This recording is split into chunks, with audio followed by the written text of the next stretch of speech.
केंद्रीय निवडणूक आयोगानं 2024च्या लोकसभा निवडणुकीत आजवर झालेल्या सर्व टप्प्यांमधल्या मतदारांची एकूण संख्या आणि टक्केवारी जाहीर केली आहे.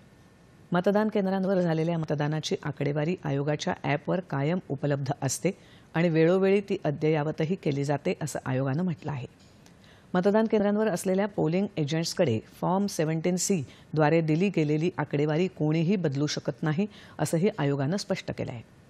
निवडणूक प्रक्रिया अधिकाधिक पारदर्शक व्हावी यासाठी आयोग सतत आकडेवारी सार्वजनिक करत असतं असंही आयोगानं म्हटलं आहे. आयोगाच्या कार्यपद्धतीवर संशय व्यक्त करणाऱ्या याचिका दिशाभूल करणाऱ्या आणि निवडणूक प्रक्रियेविषयी अपप्रचार करणाऱ्या आहेत असंही आयोगानं म्हटलं आहे. निवडणूक आयोगाच्या आणि पत्रसूचना कार्यालयाच्या संकेतस्थळांवरही आकडेवारी सविस्तर उपलब्ध असते. फॉर्म 17C ची टक्केवारी 48 तासांच्या आत जाहीर करण्याचे निर्देश देण्याची मागणी करणारी याचिका काल सर्वोच्च न्यायालयानं फेटाळली आहे. न्यायालयाच्या या निर्णयाचा संदर्भ देत निवडणूक आयोगानं हे स्पष्टीकरण दिलं आहे.